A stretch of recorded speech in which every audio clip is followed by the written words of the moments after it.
Hi guys, welcome back to my channel. My name is Fayaz Khan. Guys, जैसे कि आप सभी अवेयर होंगे, लास्ट 4-5 मंथ से लॉकडाउन होने के कारण सारी जिम बंद है।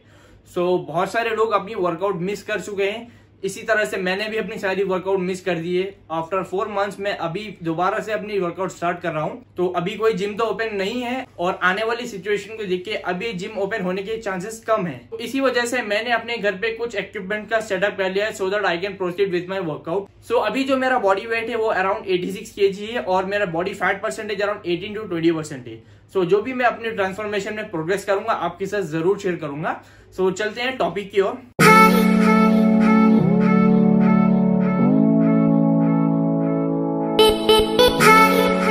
गाइज, आज मैं आपके साथ शेयर करूंगा टाइप ऑफ प्रोटीन सप्लीमेंट्स, यानी प्रोटीन सप्लीमेंट्स कितने टाइप के होते हैं। और इसी टॉपिक के रिलेटेड बहुत सी क्वेरीज होती हैं। बहुत सारे लोग कंफ्यूज हो जाते हैं कि एक्चुअल प्रोटीन सप्लीमेंट होता क्या है, किस तरह उसे मैन्युफैक्चरिंग करा जाता है, क्या हमें उसे कंज्यूम करना चाहिए या नहीं, प्रोटीन सप्लीमेंट्स का हमारी बॉडी में किस तरह का यूज होता है, क्या ये हमारी बॉडी को कोई साइड इफेक्ट पहुंचाता है या नहीं। और इसी के साथ बहुत सारे मिसकंसेप्शंस होते हैं कि क्या प्रोटीन सप्लीमेंट मैंडेटरी लेना है, इन केस अगर प्रोटीन सप्लीमेंट नहीं लेते क्या हम बॉडी नहीं बना पाएंगे। गाइस, आप इस वीडियो को एंड तक जरूर देखिएगा। इस वीडियो में मैं आपको एक डिटेल इन्फॉर्मेशन प्रोवाइड करूंगा प्रोटीन सप्लीमेंट्स को लेकर, ताकि आप इसे अच्छे से समझ सकें। गाइस, शुरू करते हैं। शुरू करने से पहले बताना चाहूंगा, अगर आपने मेरे चैनल को सब्सक्राइब नहीं करा है तो नीचे रेड बटन को क्लिक करके उसे जरूर सब्सक्राइब करिएगा और बेल आइकन जरूर दबाइए, ताकि नेक्स्ट वीडियो में जब भी अपलोड करता हूं आपको उसका सबसे पहले नोटिफिकेशन मिले।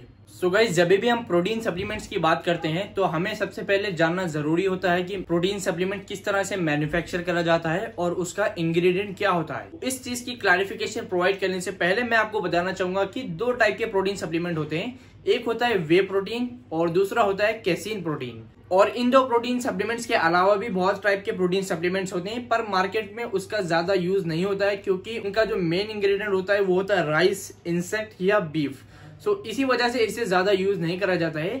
वे प्रोटीन और कैसीन प्रोटीन जो होते हैं वो एकदम नेचुरल प्रोटीन होता है, क्योंकि उनका जो मेन इंग्रेडिएंट होता है वो होता है मिल्क, यानी मिल्क के थ्रू उन्हें मैन्युफैक्चर करा जाता है। गाइस, वे प्रोटीन और कैसीन प्रोटीन का जो मैन्युफैक्चरिंग प्रोसीजर होता है वो सिमिलर होता है पनीर मेकिंग से। जब भी आप पनीर मैन्युफैक्चर करते हैं, पहले आपको मिल्क को बॉईल करना होता है और उसके बाद नींबू को आपको एज ए एंजाइम उसमें ऐड करना होता है। जब पनीर का प्रोसीजर कंप्लीट होता है, जो नीचे वाटर फॉर्म हो जाता है उसको पाउडर में कन्वर्ट करके आपको वे प्रोटीन प्रोवाइड किया जाता है, और जो ऊपर थिक लम्प फॉर्म होते हैं उसको पाउडर फॉर्म में कन्वर्ट करके आपको कैसीन प्रोटीन प्रोवाइड किया जाता है। इस तरह से प्रोटीन सप्लीमेंट्स को मैन्युफैक्चर करा जाता है। गाइस, अभी हम जान लेते हैं कि क्या हमें प्रोटीन सप्लीमेंट यूज करना चाहिए या नहीं। गाइस, प्रोटीन सप्लीमेंट्स आपको तभी यूज करना चाहिए इफ रिक्वायर्ड, यानी अगर आप अपनी प्रोटीन रिक्वायरमेंट को डाइट के थ्रू फुलफिल नहीं कर पा रहे तब एडिशनली आपको प्रोटीन सप्लीमेंट्स ऐड करने होते हैं, ताकि आप जो है अपनी डेली प्रोटीन इंटेक को फुलफिल कर सकें। इसके लिए मैं आपको एक छोटा एग्जांपल दूंगा ताकि आप इसे अच्छे से समझ सकें। मान लीजिए अभी मैं फैट लॉस की तैयारी कर रहा हूं और मुझे फैट लॉस में कैलोरी डेफिसिट में जाना होता है, यानी अपनी मेंटेनेंस कैलोरी से कम कंज्यूम करना होता है। और फैट लॉस के दौरान मसल रिटेन करने के लिए, यानी मसल लॉस ना हो, इसीलिए हमें प्रोटीन्स को हाई करना होता है। अगर मैं अपनी मेंटेनेंस कैलोरी में से जब डेफिसिट में जाता हूं और प्रोटीन रिक्वायरमेंट को फुलफिल नहीं कर पाता हूं तो चांसेस होते हैं कि मैं अपना मसल लॉस कर दूं। गाइस, याद रखिए मसल लॉस होना बहुत बुरी चीज है, मसल लॉस नहीं होना चाहिए। मसल लॉस से बचने के लिए आपको अपनी प्रोटीन रिक्वायरमेंट को रेगुलरली फुलफिल करना होगा। मैंने आपको पिछली वीडियोस में बताया कि आप अपने मैक्रोस को किस तरह कैलकुलेट कर सकते हैं। मान लीजिए अभी फैट लॉस में मेरी जो प्रोटीन रिक्वायरमेंट रहेगी वो रहेगी 160 ग्राम पर डे। अगर मैं 160 ग्राम कंज्यूम करता हूं तो मैं अपना मसल्स को रिटेन कर पाऊंगा। अगर 160 ग्राम से कम कंज्यूम करता हूं तो चांसेस होते हैं कि मैं अपना मसल लॉस कर दूं। मैं एक नॉन वेजिटेरियन हूं, तो प्रोटीन रिक्वायरमेंट को फुलफिल करने के लिए मेरे पास बहुत सारे ऑप्शंस हैं, जैसे कि चिकन, एग, फिश। बहुत सारे लोग होते हैं जैसे कि वेजिटेरियन लोग, उनकी प्रोटीन सोर्सेज बहुत ज्यादा कम होती हैं, तो अपनी जो रेगुलर डाइट में वो 160 ग्राम प्रोटीन की रिक्वायरमेंट फुलफिल नहीं कर पाते। तो उस केस में आप एडिशनली प्रोटीन सप्लीमेंट्स ऐड कर सकते हैं। यानी अगर आपका रिक्वायरमेंट है 160 ग्राम प्रोटीन पर डे, अगर आप नेचुरल डाइट से फुलफिल नहीं कर पा रहे तब आप एडिशनली प्रोटीन सप्लीमेंट को ऐड कर सकते हैं। प्रोटीन सप्लीमेंट मैंडेटरी नहीं होते हैं। अगर आप अपनी डाइट में प्रोटीन रिक्वायरमेंट फुलफिल नहीं कर पा रहे तब आप एडिशनली प्रोटीन सप्लीमेंट को ऐड कर सकते हैं। गाइस, अब हम जान लेते हैं कि हमें किस टाइप का प्रोटीन सप्लीमेंट यूज करना है। क्या हमें वे प्रोटीन यूज करना है या कैसीन प्रोटीन यूज करना है। दोनों ही प्रोटीन सप्लीमेंट का काम होता है कि आपकी मसल्स को रिकवर करें वर्कआउट के बाद और आपको एनर्जी प्रोवाइड कर सकें। वे प्रोटीन जो होता है वो एक फास्ट डाइजेस्टिंग प्रोटीन है। जब भी आप इसे कंज्यूम करते हैं आपकी बॉडी इसे जल्द से जल्द कंज्यूम कर लेती है और ये अच्छे से डाइजेस्ट हो जाता है। उसी तरह से जो कैसीन प्रोटीन होता है वो एक स्लो डाइजेस्टिंग प्रोटीन होता है, यानी इसे आपकी बॉडी में डाइजेस्ट होने के लिए 7 to 8 आवर्स लगते हैं। वे प्रोटीन को आप अपनी वर्कआउट के बाद कंज्यूम करते हैं ताकि जो भी आपके वर्कआउट से मसल ब्रेक डाउन हुए उसे आप अच्छे से रिपेयर कर सकें और आपकी बॉडी को एनर्जी प्रोवाइड हो सके। जो कैसीन प्रोटीन होता है वो एक स्लो डाइजेस्टिंग प्रोटीन होता है। इसका यूज आप सोने से आधा घंटा पहले करते हैं। तो जब भी आप लगातार 8 आवर्स की नैप लेते हैं तो आपको ये टाइम टू टाइम आपकी बॉडी को प्रोटीन्स प्रोवाइड करें और आपका मसल लॉस होने से बचाए। गाइस, जब भी आप मसल बिल्डिंग की बात करते हैं तो आपको वे प्रोटीन अपनी डाइट में ऐड करना होता है क्योंकि एक फास्ट डाइजेस्टिंग प्रोटीन है। आपकी मसल बिल्डिंग में आपको वे प्रोटीन के थ्रू हेल्प मिलेगी।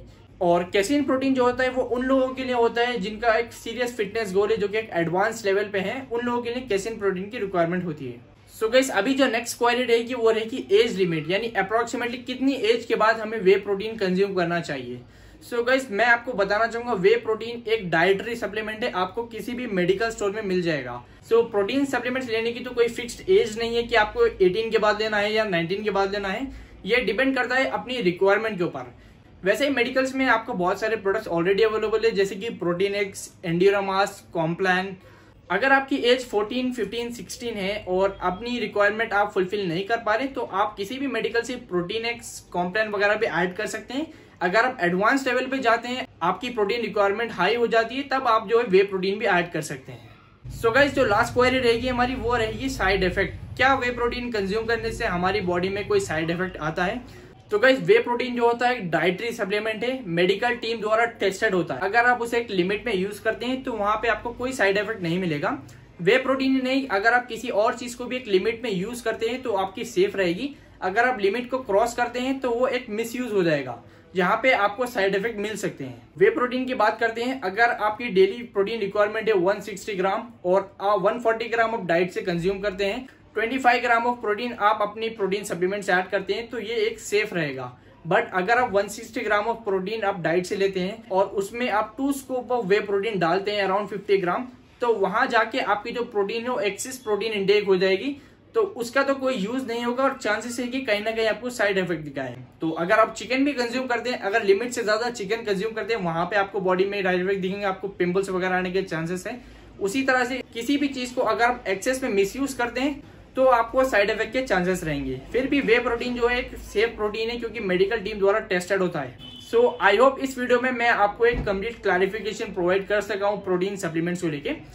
नेक्स्ट वीडियो में मैं आपको बताऊंगा कि टाइप ऑफ वे प्रोटीन कितने टाइप के होते हैं, आपको अपनी बॉडी के हिसाब से किस टाइप का प्रोटीन कंज्यूम करना होता है। अगर आपको ये वीडियो पसंद आई हो तो इस वीडियो को जरूर लाइक करिएगा और चैनल को जरूर सब्सक्राइब करिएगा, ताकि जब भी मैं नेक्स्ट वीडियो अपलोड करता हूँ आपको उसका सबसे पहले नोटिफिकेशन मिले। Thank you.